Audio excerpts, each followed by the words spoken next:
বাংলাদেশকে আমরা আগের অবস্থায় আছি। সেই আগের অবস্থাটা কখন? এটা সেই অবস্থা যখন বাংলাদেশ যখন বাংলা বলে ডাকা হতো, সেই বাংলা যার জিডিপি ভারতবর্ষের মধ্যে সবচেয়ে ধনী কান্ট্রি ছিল এই বাংলা। পরবর্তীতে বাংলার সাথে দেশ যুক্ত হলো বাংলাদেশ। তো ভারতবর্ষের মধ্যে সবচেয়ে ধনী কান্ট্রি ছিল এই বাংলা, এবং যার জিডিপি পুরো ওয়ার্ল্ডের 12% ছিল এই বাংলার জিডিপি। অর্থনীতিতে সুউচ্চভাবে মাথা তুলে দাঁড়ানো এমন একটা দেশ, এমন একটা জাতি, বাংলা জাতি, যাকে কখনো কেউ কন্টিনিউয়াসলি পরাস্ত করে রাখতে পারে না। আমরা জানি যে এই বাংলা বিভিন্ন শাসক গোষ্ঠী যারা বাইরে থেকে এসে এই ভারতবর্ষে যখন তারা শাসন করছে, বিভিন্নভাবে বাংলাকে অ্যাটাক করেছে। সাময়িকভাবে বাংলা কখনো বিভিন্ন জনের শাসনাধীন ছিল, কিন্তু প্রতি মুহূর্তে ক্ষণে ক্ষণে এই বাংলা থেকে বাংলার এই বীররা, বাংলার সন্তানরা, তারা ক্রমাগতভাবে বিদ্রোহ করে গেছে। আপনারা যদি ইতিহাস দেখেন, ইতিহাস এটা ক্রমাগতভাবে বিদ্রোহ করে গেছে। বাংলাদেশ কখনোই কারো শাসনাবরণে এককভাবে খুব স্মুথলি থাকে না। এই জিনিসটা হয়েছে কখন? যখন বাংলাদেশে 1204 খ্রিস্টাব্দে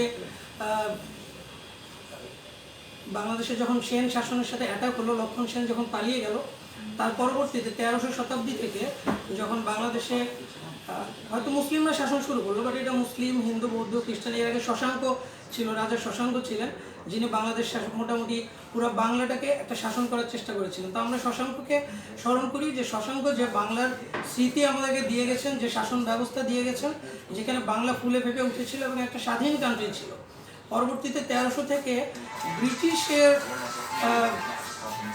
ব্রিটিশ আক্রমণে বাংলা যখন স্বাধীনতার সূর্য অস্তমিত হয়, তার আগ পর্যন্ত যদি বলি, বাংলার যে অর্থনৈতিক অবস্থা, বাংলার যে সামাজিক ব্যবস্থা ছিল, যেখানে হিন্দু, বৌদ্ধ, খ্রিস্টান, হিন্দু, বৌদ্ধ, ব্রাহ্মণ, ক্ষত্রিয়, এই যে ভাগগুলো ছিল, বৈশ্য, শূদ্র, যে শ্রেণীবিন্যাসগুলো ছিল, এগুলোকে এমনভাবে সবাই ছিল যে সামাজিক বৈষম্যটা ছিল, একটা সাম্যের মধ্যে সবাই ছিল, সবার ইনকাম লেভেল ভালো ছিল, প্রচুর পরিমাণে এখানে প্রোডাকশন হতো, শিল্প, কৃষি, প্রতিটা জায়গায় প্রোডাকশন হতো। তাঁতের বিষয়টা আমরা জানি, শায়েস্তা খানের আমলের কথা আমরা জানি, তাঁত শিল্পের কথা আমরা জানি।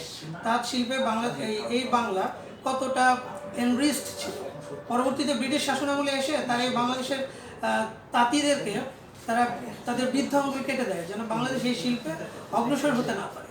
এবং এই যে বাংলার অর্থনীতির যে সুউচ্চ অবস্থা ছিল, পরবর্তীতে এই 200 বছরের শাসন আমলে এই বাংলা ক্রমাগত তার জৌলুস হারিয়ে ফেলেছে, এবং এখানে অর্থনৈতিক অবস্থা দুর্বিষহ আকার ধারণ করেছে।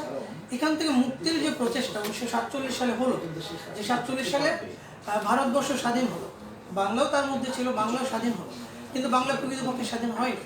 কারণ আমরা বাংলার ইতিহাস দেখি, বাংলা কখনোই বাংলা ভাষাভাষী যারা, তাদের বাইরে যখনই বাংলা যুক্ত থেকেছে, সেটাকে আসলে স্বাধীন বলা যায় না, কখনো স্বাধীনভাবে সে বিকশিত হতে পারে না।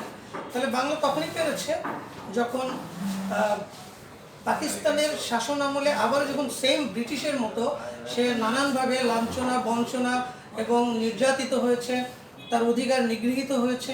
এর পরবর্তীতে যখন এই বাংলা 1971-এ এসে আবার বাস্তবতার পরিপ্রেক্ষিতে এবং প্রেক্ষাপটে যখন বাংলাদেশ স্বাধীন হলো, আমরা স্বাধীন বাংলাদেশ পেলাম, এই টেরিটরি পেলাম, সেটা যে মূল ভিত্তিগুলো ছিল সাম্য, মানবিক মর্যাদা এবং সামাজিক ন্যায় বিচার।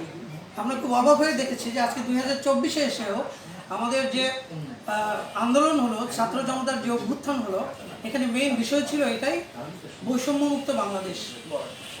অথচ এই সাম্যের কথা তো 1971-এ বলা ছিল। তার মানে এই যে 53 বছরের শাসনামল বাংলাদেশে ছিল, গণতান্ত্রিক প্রক্রিয়ায় মাঝে মাঝে হয়তো সামরিক অভ্যুত্থান ছিল, বাট মোটা দাগে যখন গণতান্ত্রিক প্রক্রিয়া শুরু হলো, এই 53 বছরে বাংলাদেশ তার সৃষ্টির যে কারণ, সেই কারণ এনশিওর করতে পারেনি। এখনও সেই বৈষম্য একইভাবে রয়ে গেছে। মাঝখান থেকে বাংলাদেশ এই যে টেরিটরি, এই যে আয়তন, সে একটা রাষ্ট্র, এই রাষ্ট্র হিসেবে সে 53 বছর হারিয়ে ফেলেছে। এই জন্য আমরা কেমন বাংলাদেশ চাই? আমরা এমন বাংলাদেশ চাই যেখানে কোনো ফেক বলে আমাদের কাছে বলা হবে না, এবং অ্যাকচুয়ালি যে সাম্য, মানবিক মর্যাদা, সামাজিক ন্যায় বিচার যার ভিত্তিতে 1971 হয়েছে, ঠিক সেইটারই বাস্তবায়ন আমরা চাই। এবং